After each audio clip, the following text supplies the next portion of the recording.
একটি পরীক্ষায় pass fail জীবন গড়ে দিতে পারে না। এই শিক্ষা কোথা থেকে পাবে ছোট ছোট শিশুরা, যারা জীবনে প্রথম পরীক্ষায় বসেই ফলাফল নিয়ে আতঙ্কিত থাকে? তাদেরকে কে বোঝাবে এই ফলাফলই জীবনের সবকিছু নয়? গণঅভ্যুত্থান নামক একটি শব্দ বাংলাদেশকে কত দিক দিয়ে পিছনে ফেলে দিল। গ্যাস নেই, বিদ্যুৎ নেই, খাদ্য নেই, স্বাস্থ্য নেই, আর এখন শিক্ষা ব্যবস্থার বেহাল দশা দেখিয়ে দিল। কোন অন্ধকারে পথে এগিয়ে চলেছে বাংলাদেশ? বাংলাদেশে একটি স্কুলে 5 জন পরীক্ষার্থীর মধ্যে কেন 2 জন ফেল করলো? কেন কোনো কোনো স্কুলে একজনও পাশ করতে পারলো না? ওই স্কুলগুলিতে কি একজন শিশুও পড়াশোনায় ভালো নয়? কেন 300-র বেশি স্কুল ফেল করলো? এর দায় কার? স্কুল শিক্ষা বোর্ড কি পারে এই ছোট ছোট শিক্ষার্থীদের সঙ্গে এই জুলুম করতে? শিক্ষামন্ত্রী বলছেন বহু স্কুলে শিক্ষক নেই। এর অর্থ হলো আপনি না শিখিয়ে এই পরীক্ষা নিয়েছেন।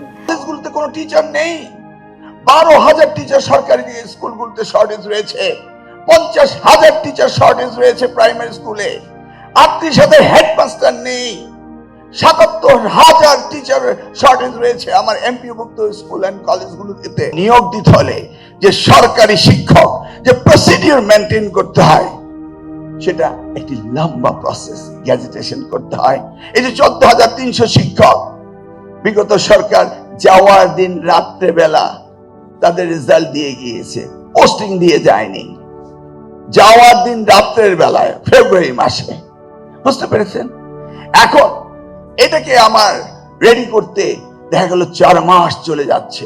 This is system, I cannot avoid the system. স্কুলে শিক্ষক নেই, সেই দায় কি ছাত্রছাত্রীদের? নাকি ছাত্ররা যেটি বলছে যে ইচ্ছে করেই বেশি বেশি ফেল করানো হয়েছে, পরের বছর বেশি করে পাশ করিয়ে দেখাবেন যে আপনারা শিক্ষা ব্যবস্থা উন্নতি করছেন, মানুষ আপনাদের ভোট দিক? আপনি জানতে চেয়েছেন শিক্ষার ডাটা কি আছে, কোথায় কোথায় কি পরিবর্তন আনতে হবে। আপনারা এই জানতে চাওয়ার জন্য শিশুদের কেন গিনিপিগ বানিয়ে দিলেন? আর যে শিশুরা আত্মহত্যা করলো তাদের দায় কে নেবে? নিশ্চয়ই মা বাবার দায় আছে। তারা নিজেদের সন্তানদের বোঝাতে পারেনি একটি পরীক্ষা জীবনের সবকিছু হতে পারে না। শিক্ষা ছাড়াও যে সফল হওয়া যায় তার প্রকৃত উদাহরণ ছিলেন বর্তমান প্রধানমন্ত্রী মা খালেদা জিয়া, যিনি অল্প শিক্ষিত হয়েও দেশের প্রধানমন্ত্রী হয়েছিলেন। অনেকেই বলবেন তার জন্য পারিবারিক সুযোগ ছিল।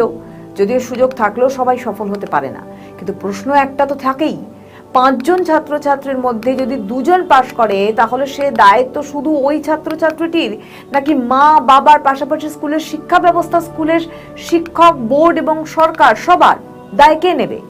কিন্তু গত 2 বছর ধরে বাংলাদেশে যে অরাজকতা চলছে, সারা দেশ জুড়ে যে ভয়ের পরিবেশ তৈরি হয়েছে, তার প্রভাব কি পড়েনি ওই 16 থেকে 17 বছরের শিশুদের মধ্যে? যে 18 লক্ষের বেশি ছাত্রছাত্রী পরীক্ষা দিয়েছিল, তাদের বাড়িতে কি জুলাই অভ্যুত্থান বা জুলাই সন্ত্রাসের ঝড় আসেনি?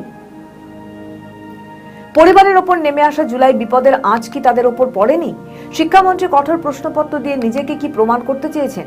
শিক্ষামন্ত্রীর অধিকার আছে কি ছাত্ররা কি রকম পড়াশোনা করছে সেটি জানতে চাওয়ার জন্য ভুলভাল কঠিন প্রশ্ন তৈরি করা, যেখানে তিনি নিজেই স্বীকার করছেন যে স্কুলগুলিতে হাজার হাজার শিক্ষক নেই?